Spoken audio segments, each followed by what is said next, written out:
नमस्कार दोस्तों, मैं हूं आपके साथ अनुज श्रीवास्तव। आज का पॉडकास्ट बेहद खास होने जा रहा है क्योंकि जब भी देश और दुनिया में ग्रहण लगता है तो कहते हैं कि आपके ऊपर भी असर पड़ता है।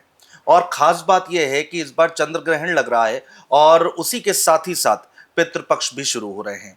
तो इन दोनों घटनाओं का क्या असर पड़ेगा आपके जीवन पर, और अगर कुछ नेगेटिव चीजें आ रही हैं आपके जीवन में तो उससे कैसे पार पाया जा सकता है, उससे निकला कैसे जा सकता है, ये हम डिस्कस करेंगे अपने इस पॉडकास्ट में। हमारे साथ बेहद खास मेहमान इस वक्त जुड़ी हुई हैं। डॉक्टर पूजा भाटिया जी हमारे साथ हैं और उनसे बहुत सारी बातें करेंगे, अलग अलग टॉपिक्स पर बात करेंगे, आपकी राशियों पर बात करेंगे, आपके लिए क्या उपाय हैं वो हम बात करेंगे, भविष्य में आप कैसे सफल हो सकते हैं उस पर बातचीत करेंगे। पूजा जी, बहुत स्वागत है आपका। Thank you. सबसे पहले मैम, पितृपक्ष के बारे में हम आपसे समझना चाहेंगे। जी। पितृपक्ष को लेकर बहुत सारे कंफ्यूजन भी हैं और बहुत सारे लोग ऐसे हैं जो डरते बहुत हैं हम्म। पितरों को लेकर कि पितर रूठ जाएंगे, नाराज हो जाएंगे, अच्छा खासा बिजनेस चल रहा है वो ठप हो जाता है। तो क्या इनके पीछे ये पितर बहुत बड़ा कारण होते हैं?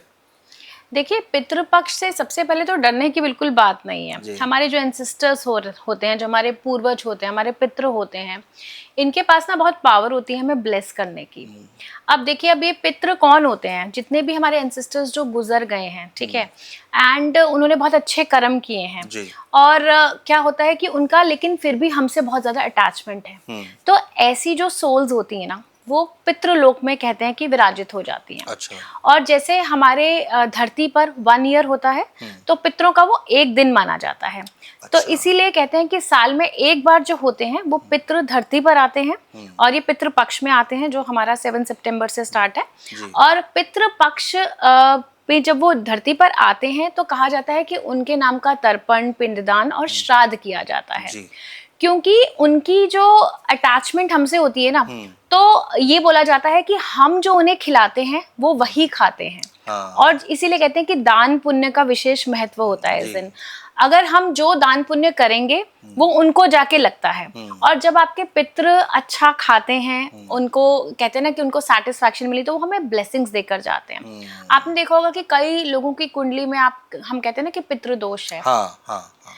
पितृदोष है, सब कुछ है लेकिन मन में खुशी नहीं है। जब आपके पितृ ही ऊपर से हैप्पी नहीं है, अंदर से खुश नहीं है, तो वो सेम आपका इमोशनल जो है ना, वही चीज, सेम फीलिंग आप भी फील करते हैं अंदर से।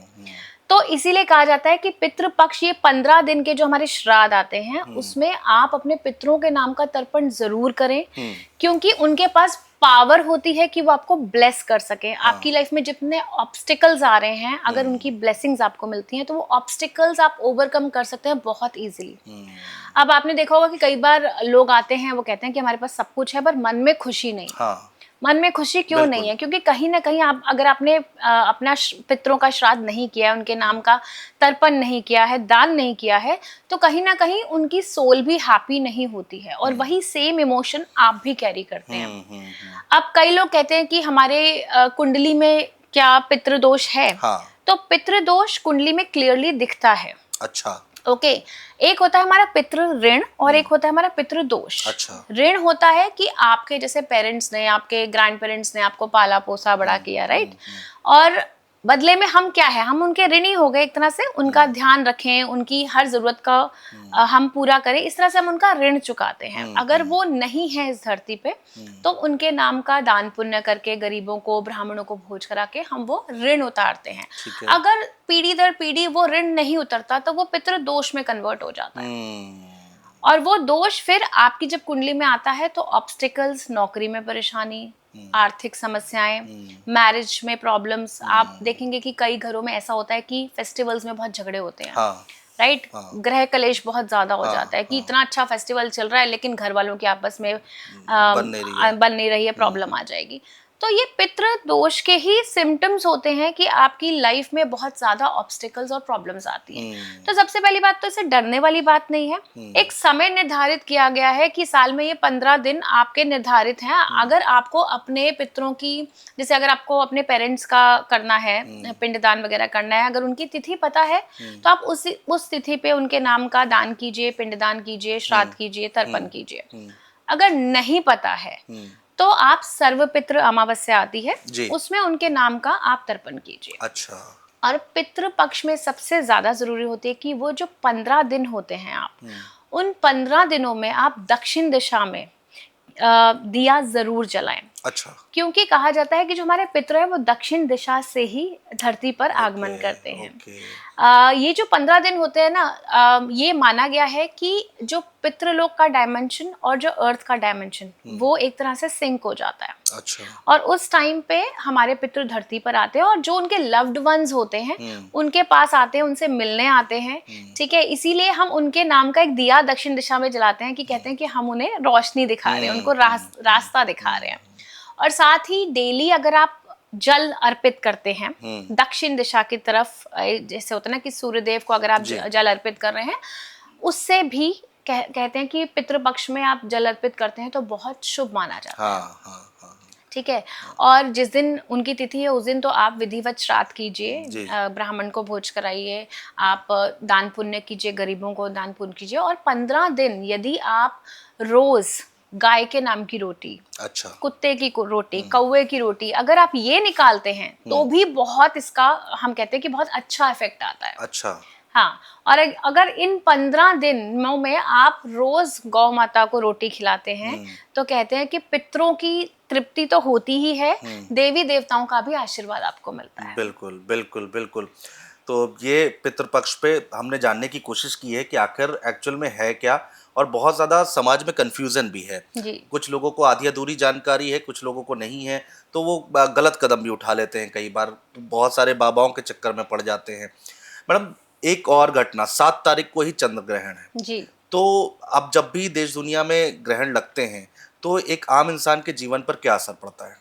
देखिए, 7 तारीख को जो चंद्र ग्रहण है, आप देखिए वो 7 सितंबर को रात को 9:57 से शुरू होगा, रात के लगभग 1:36 तक है जी। तो ये चंद्र ग्रहण एक, देखिए सन एंड मून हमारी 2 ल्यूमिनरीज मानी जाती हैं। ठीक है, और एस्ट्रोलॉजी में चंद्रमा को मन का कारक कहा गया है। अच्छा। चंद्रमा मन सो जातक। और ये भी कहा जाता है कि हमारी बॉडी में जितने फ्लूइड्स हैं, जितने हमारे इमोशंस हैं, वो मून से ही कंट्रोल होता है। हाँ। और जब ग्रहण लगता है तो एक जनरल इम्पैक्ट ये आता है कि लोगों का थोड़ा सा मेंटली स्ट्रेस हो जाते हैं, एंग्शियस फील करते हैं, एक कंफ्यूजन की स्थिति बन जाती है, क्योंकि मून जो हमारे इमोशंस को, हमारे माइंड को कंट्रोल कर रहा है, उस पर ग्रहण है। ओके, एंड सन मून हमारे king and queen of the planetary जो हमारी लीनियज है उसके किंग एंड क्वीन माने जाते हैं। तो अगर वो ग्रहण योग में ग्रसित है तो कहीं ना कहीं उसका एक जनरल इम्पैक्ट हम पर रहता है। हाँ। जिन लोगों की कुंडली में कालसर्प है, जिन लोगों की कुंडली में जैसे ग्रहण योग की पत्रिका है, मून राहु कॉम्बिनेशन है या सन राहु कॉम्बिनेशन है, उनको ये इम्पैक्ट थोड़ा ज्यादा फील होता है। जिन लोगों की कुंडली में राहु मून या राहु की दशाएं, अंतर्दशाएं चल रही, उनको ये इम्पैक्ट ज्यादा फील होता है, क्योंकि मून राहु कॉम्बिनेशन वाले थोड़े ज्यादा एंग्शियस हो जाते हैं। कर्क राशि वाले आप देखेंगे ज्यादा एंग्शियस फील करेंगे। मैं खुद कर्क राशि की हूँ। अच्छा। तो ग्रहण के आसपास थोड़ा सा एक तो स्टमक अपसेट होना और थोड़ा सा माइंड में कंफ्यूजन की स्थिति बन जाती है। एक होता है ना, आप क्लियरली सोच नहीं पाते, बड़ी सारी मल्टीपल बातें आपके माइंड में चलनी स्टार्ट हो जाती हैं। ये थोड़ा सा साइकोलॉजिकल इम्पैक्ट पड़ता है, बट हाँ, ऐसा नहीं है कि ग्रहण से डरने वाली बात है। General impact all over world पे भी इसका पड़ता है। देखिए, सूर्य ग्रहण और चंद्र ग्रहण जब भी पड़ते हैं 15 दिन के अंतराल में, अब हमारा 7 सितंबर को जैसे चंद्र ग्रहण, उसके बाद हमारा सूर्य ग्रहण भी पड़ेगा, तो 15 दिन के अंतराल में जब 2 ग्रहण पड़ते हैं तो वो देश और दुनिया के लिए भी काफी, जैसे कहते हैं ना कि एक बहुत सिग्निफिकेंट चेंजेस आते हैं ऑल ओवर वर्ल्ड में। आप देखेंगे कि अभी जब हमारा मार्च में ये ग्रहण का योग बना था, उसके बाद ये वॉर आई थी, हमारी इंडिया पाकिस्तान की वॉर आई थी। तो अब जब चंद्र ग्रहण सूर्य ग्रहण होगा उसके बाद भी आपको मेजर चेंजेस देखने को मिलेंगे। हमारे जो देश की सरकार है उसमें मेजर चेंजेस देखने को मिलेंगे। प्राइम मिनिस्टर नरेंद्र मोदी की पद को लेकर भी मेजर चेंजेस देखने को मिलेंगे। काफी मेजर चेंजेस देश और दुनिया के लेवल पे आएंगे।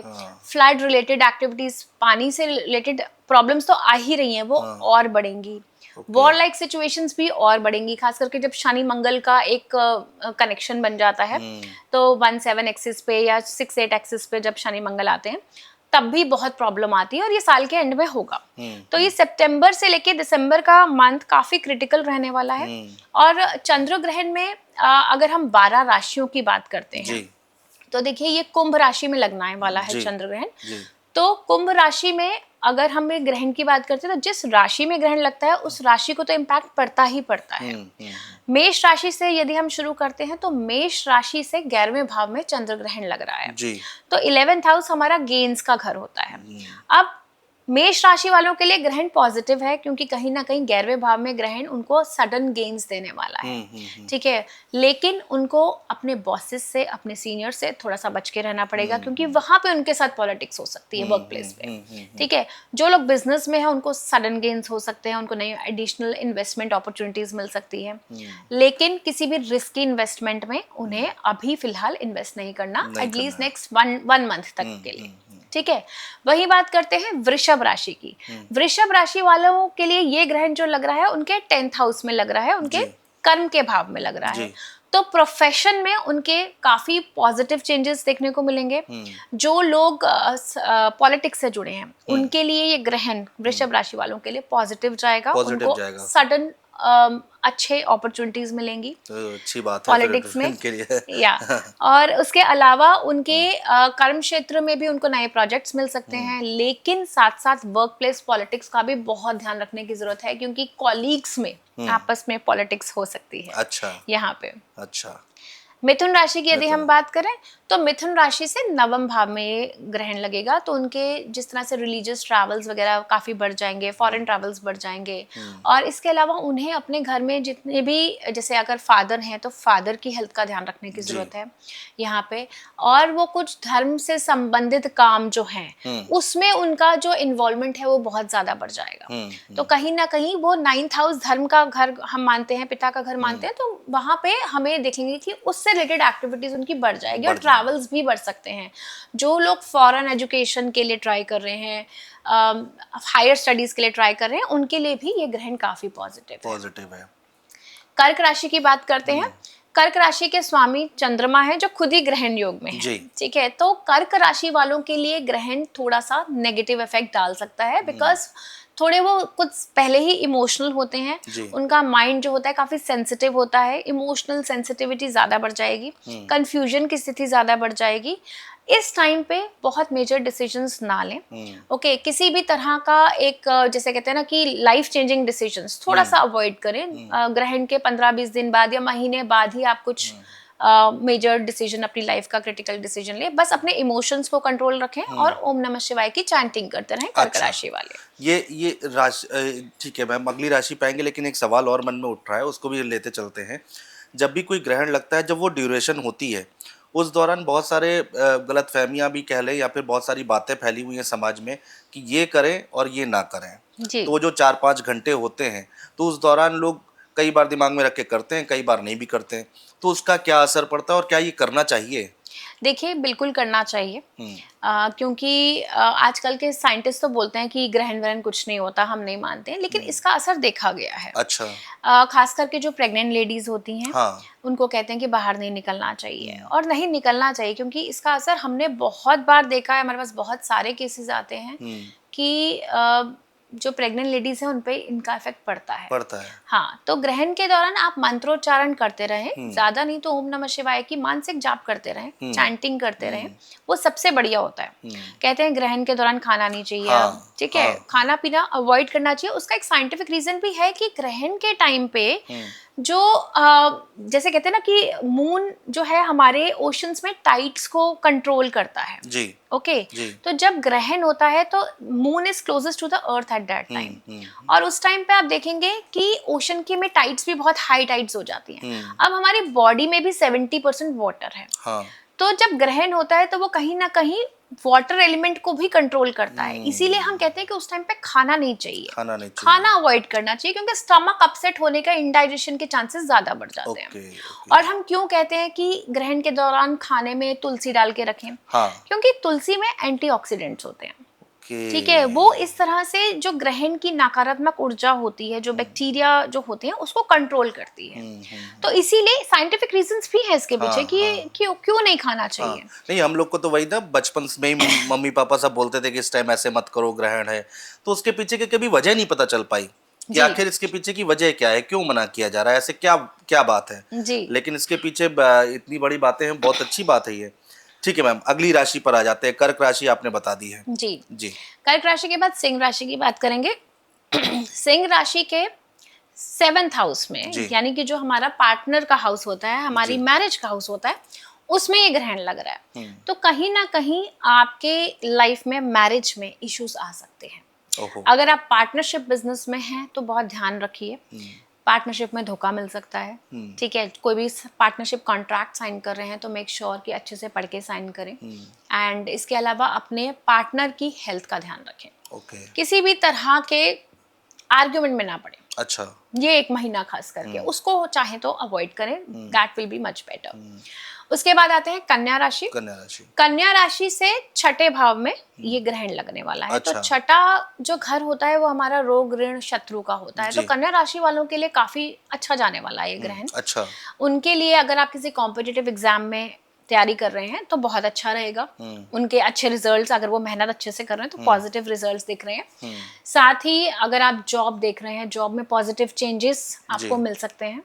एंड ओवरऑल कन्या राशि के लिए ग्रहण काफी अच्छा है। तुला राशि की यदि हम बात करें तो तुला राशि के 5म भाव में, यानी कि 5th हाउस में ये ग्रहण लग रहा है। तो 5th हाउस हमारा लव एंड रिलेशनशिप का, हमारे बच्चों का होता है। तो कहीं ना कहीं संतान संबंधित समस्याएं आ सकती हैं, बच्चों को लेके प्रॉब्लम आ सकती हैं कि बच्चों के हेल्थ इश्यूज हो गए या उनसे रिलेटेड कि आपके बच्चे ज्यादा क्रैंकी हो रहे हैं, आपकी बात नहीं मान रहे हैं। ये प्रॉब्लम्स हम फेस कर सकते हैं। और साथ ही लव एंड रिलेशनशिप के मामले में आपको थोड़ा सा संभल के चलने की जरूरत है कि बिना बात के आर्ग्यूमेंट्स ना करें, क्योंकि इस टाइम पे रिलेशनशिप ब्रेक होने के बहुत हाई चांसेस बढ़ जाते हैं। क्योंकि जब राहु आपके 5th हाउस में साथ में चंद्रमा का गोचर है तो वो कहीं ना बिना बात के आर्गुमेंट्स आपको दे देगा। तो उससे बचने की जरूरत है तुला राशि वालों के लिए। तुला राशि वालों के लिए। ठीक है। इसके अलावा बात करते हैं वृश्चिक राशि की। वृश्चिक राशि के 4थे भाव में ये ग्रहण पड़ रहा है। तो चौथा घर हम मदर का मानते हैं जी। तो मदर की हेल्थ से रिलेटेड आपको ध्यान रखने की जरूरत है, क्योंकि चंद्रमा भी हमारा मदर को ही रिप्रेजेंट करता है और 4th हाउस भी हमारा मदर को ही रिप्रेजेंट करता है। हाँ। तो दोनों ही एफ्लेक्टेड हैं इस ग्रहण के दौरान, चंद्रमा और चौथा भाव। बिल्कुल। तो माँ से संबंधित जितनी भी आपकी है चीजें, उनका ध्यान रखना है, उनकी हेल्थ का ध्यान रखना है। इसके अलावा अगर आप कोई प्रॉपर्टी खरीद रहे हैं तो मेक श्योर दैट डॉक्यूमेंट्स सारे आपके सही हो। प्रॉपर्टी बनने के योग भी बन रहे हैं आपके, बट डॉक्यूमेंटेशन इश्यूज का ध्यान रखने की जरूरत है। कोई नया वाहन खरीद रहे हैं वो भी उसके भी योग बन रहे हैं। तो ओवरऑल 4th हाउस आपका एक्टिवेट हो जाएगा। तो इससे संबंधित जितनी भी चीजें आपको उसका ध्यान रखने की जरूरत है। धनु राशि की बात करें तो धनु राशि के 3रे भाव में ये ग्रहण पड़ रहा है। अब 3रा भाव हमारे सिबलिंग्स का होता है, हमारी सेल्फ करेज का होता है। ठीक है, तो आपको अननेसेसरी गुस्सा ज्यादा आएगा। अपने गुस्से को थोड़ा सा कंट्रोल रखने की कोशिश करें। अपने भाई बहनों से, अपने सिबलिंग्स के साथ इस टाइम पे बना के रखें। अपने फ्रेंड्स सर्कल से किसी बात में अननेसेसरी आर्ग्यूमेंट आप ना करें। अच्छा। ठीक है, शॉर्ट ट्रेवल्स आपके इस टाइम पे हो सकते हैं, लेकिन शॉर्ट ट्रेवल्स में भी मेक श्योर कि सारी चीजें, डॉक्यूमेंटेशन, टिकट्स, पासपोर्ट, ये सब आप संभाल के अच्छे से रखें, क्योंकि वहां पे दिक्कत आ सकती है। इसके बाद बात करते हैं मकर राशि। मकर राशि के 2रे भाव यानी कि धन भाव और जो हमारा कुटुंब भाव होता है उसमें ये ग्रहण लग रहा है। तो sudden gains in finances which is like very positive, मकर राशि वालों के लिए पॉजिटिव है। लेकिन परिवार में कंफ्यूजन की और जैसे कहते हैं आर्ग्यूमेंट्स की स्थिति बन सकती है। तो उस चीज को आपको कंट्रोल रखना है, उसका ध्यान रखना है। अननेसेसरी आर्ग्यूमेंट आपको नहीं करना है। मनी भी अगर कहीं मेजर इन्वेस्टमेंट कर रहे हैं तो सारे प्लस माइनस देख के नाप तोल कर ही आप इन्वेस्टमेंट करें। अच्छा। उसके बाद बात करेंगे कुंभ राशि की, जिसमें स्वयं ग्रहण लग रहा है। कुंभ राशि में ही ग्रहण लग रहा है। तो कुंभ राशि वालों को बहुत ज्यादा ध्यान रखने की जरूरत है, क्योंकि कुंभ राशि के लिए बहुत सेंसिटिव पीरियड है। अच्छा। एक तो उनकी 7.5 ऑलरेडी चल रही है, उसका आप लास्ट फेज चल रहा है कुंभ राशि वालों का। एंड उसके अलावा राहु भी जिस तरह से कुंभ राशि में विराजमान है, ऊपर से ग्रहण भी लग रहा है। तो कुंभ राशि वालों को अपनी हेल्थ का बहुत ध्यान रखने की जरूरत है। मेंटल और फिजिकल हेल्थ एक्स्ट्रा केयर रखनी है। अच्छा। क्योंकि इस पे इफेक्ट आएगा कहीं ना कहीं। बात करते हैं मीन राशि। मीन राशि के 12वें घर में ये ग्रहण लग रहा है। तो अगर आप कहीं फॉरेन ट्रैवल का कुछ आपका योग बन रहा है तो उसमें भी आपको ट्रैवल के टाइम पे, देखिए आजकल एयर एक्सीडेंट्स बहुत ज्यादा हो रहे हैं। जी बिल्कुल। तो you have to be careful कि आप डेट सही सिलेक्ट करें। जनरली मंगल का साल है तो टोटल जिन डेट्स का 9 बन रहा है हम उसको अवॉइड कर रहे हैं आजकल। ठीक है, तो थोड़ा सा ट्रैवल में आपको सेफ्टी की जरूरत है, और इसके अलावा अननेसेसरी एक्सपेंसेस बढ़ते हुए दिख रहे हैं मीन राशि वालों के। अच्छा मैम, ये तो हो गई राशियों की बात, लेकिन ये जब ग्रहण लगते हैं तो इसका इसका इम्पैक्ट कब तक रहता है? कोई ड्यूरेशन है या फिर कुछ देखिए, दिनों में? मिनिमम हाँ। 45 डेज तक तो रहता है। अच्छा, 45 डेज टू 3 मंथ्स इस ग्रहण का इफेक्ट तो रहता आपने है। ये जो बातें बताई हैं 12 राशि वालों लोगों के लिए, तो ये 45 डेज तक इनको ये सारी बातों का ध्यान रखना ज़रूरी जी। है। अच्छा, ठीक है। मैडम, जब ग्रहण लगता है तो क्या कोई नेगेटिव एनर्जी एक्टिव हो जाती है? देखिए, जब जब अमावस्या आती है, या जैसे हमारी दिवाली होली होती है, उसमें मेजर अमावस्या होती है, जी। और ग्रहण, इन दौरान नेगेटिविटी बहुत ज़्यादा हाई हो जाती है, नेगेटिव एनर्जीज बहुत हाई हो जाती हैं। अच्छा। माना जाता है कि जितने आपने देखा दिवाली के आसपास, होली के आसपास, आपने बहुत टोने टोटके देखे होंगे, चौराहे हाँ, पर हाँ, नींबू हाँ, मिर्ची और हाँ। पता नहीं क्या क्या रखा होता है। हाँ, हाँ। तो ये चीज़ें अमावस्या पे, बड़ी अमावस्या आ गई, ग्रहण आ गया, उसके आसपास सबसे ज़्यादा होता है। अच्छा। बिल्कुल नेगेटिव एनर्जी उस टाइम पे बहुत मेजरली तो एक्टिव ये